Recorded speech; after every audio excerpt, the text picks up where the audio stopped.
विश्व के सभी मेरे साथियों को राजरत्न अंबेडकर की ओर से जय भीम, नमो बुद्धाय। द अनटोल्ड अंबेडकर के 7वें भाग में आप सभी लोगों का स्वागत है।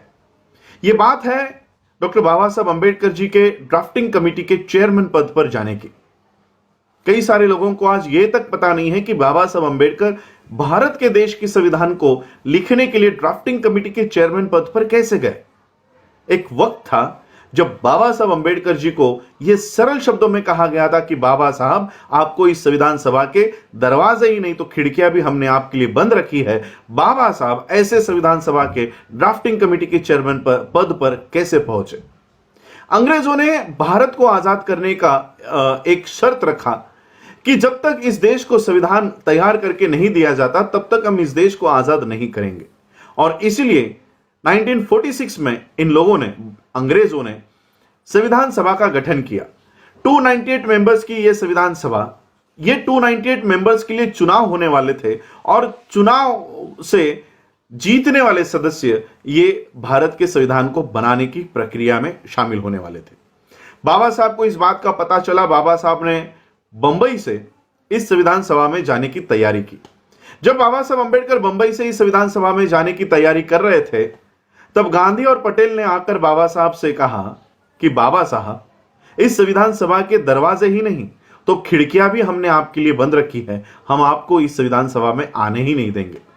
बाबा साहब व्यथित होकर यह सोच रहे थे कि किसी भी हालत में मुझे इस संविधान सभा में जाना चाहिए। अगर मैं इस संविधान सभा में नहीं गया तो इस देश के लोगों के लिए सुरक्षा कवच तैयार नहीं कर पाऊंगा।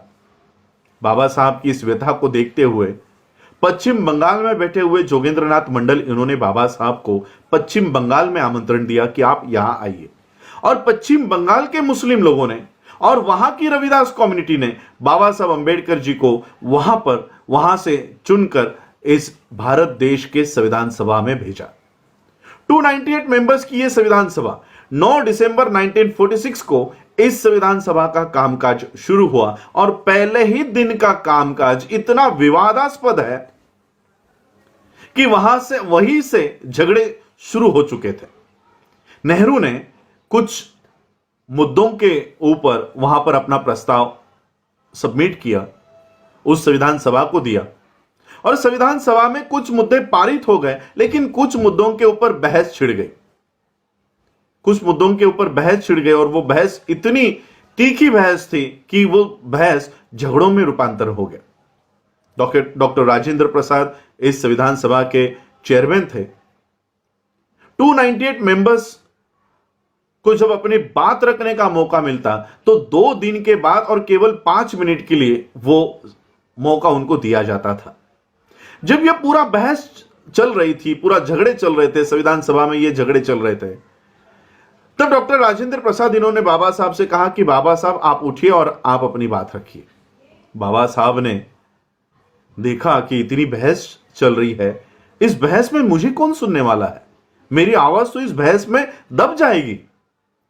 लेकिन फिर भी बाबा साहब खड़े हुए और बाबा साहब ने जो स्पीच दिया है यह कॉन्स्टिट्यूएंट असेंबली के उस सारे किताबों में यह मौजूद है। बाबा साहब कहते हैं कि आज एक तो मेरा बोलने का दिन नहीं है, मेरा मौका आज नहीं है, वो कल है, लेकिन फिर भी इतने झगड़ों में, इतने बहस में आपने मुझे खड़ा किया है तो मैं अपने इस मौके का पूरा फायदा उठाऊंगा। 5 मिनट का समय बाबा साहब को दिया गया था और जैसे ही बाबा साहब ने अपनी बातों को रखना शुरू कर दिया, जो सभागृह शोर कर रहा था कुछ ही क्षणों में शांत हो गया और बाबा साहब क्या कह रहे हैं इसकी ओर कान देकर सुनने लग गया।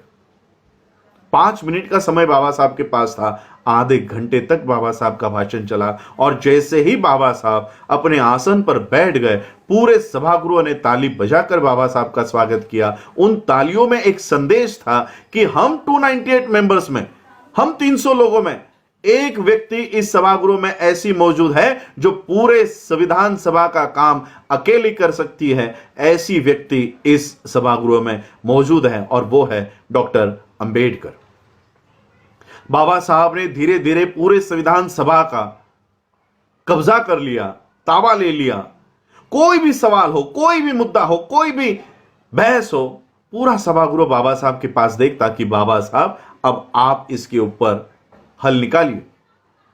लेकिन यह बात नेहरू को हजम नहीं हो रही थी। नेहरू सोच रहे थे कि यहां से तो बाबा साहब अंबेडकर जी के प्रति लोगों का आदर बढ़ते जा रहा है। नेहरू ने वहां पे एक षड्यंत्र किया। जिस प्रांत से डॉक्टर बाबा साहब अंबेडकर चुनकर भारत के संविधान सभा के सदस्य बने थे, उस प्रांत को जब इस देश का विभाजन किया जा रहा था, तब बाबा साहब अंबेडकर जी का मतदार संघ इन्होंने पाकिस्तान को दे दिया, ताकि बाबा साहब अंबेडकर भारत के सदस्य ना रहे, भारत के मतदार क्षेत्र के सदस्य ना रहे, और बाबा साहब अंबेडकर जी का भारत के संविधान सभा का सदस्यत्व पद रद्द हुआ।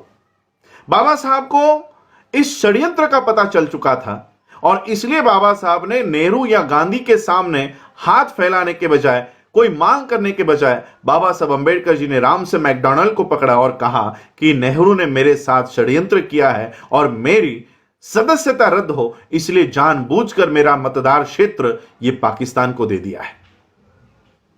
रामसे मैकडॉनल्ड ने नेहरू को बुलाया और नेहरू से कहा कि जब तक आप डॉक्टर अंबेडकर को भारत के संविधान सभा पर फिर से चुनकर नहीं लेते, तब तक आपके देश को कोई आजादी नहीं दूंगा। ये सीधे शब्द में ये रामसे मैकडॉनल्ड ने नेहरू को कहा, और नेहरू की ये मजबूरी हो गई कि अगर आजादी चाहिए तो बाबा साहब को संविधान सभा पर लेना होगा। और फिर नेहरू ने अपने एक कांग्रेस के सदस्य से इस्तीफा मांगा, और वो इस्तीफा दी हुई कुर्सी बाबा साहब को दी।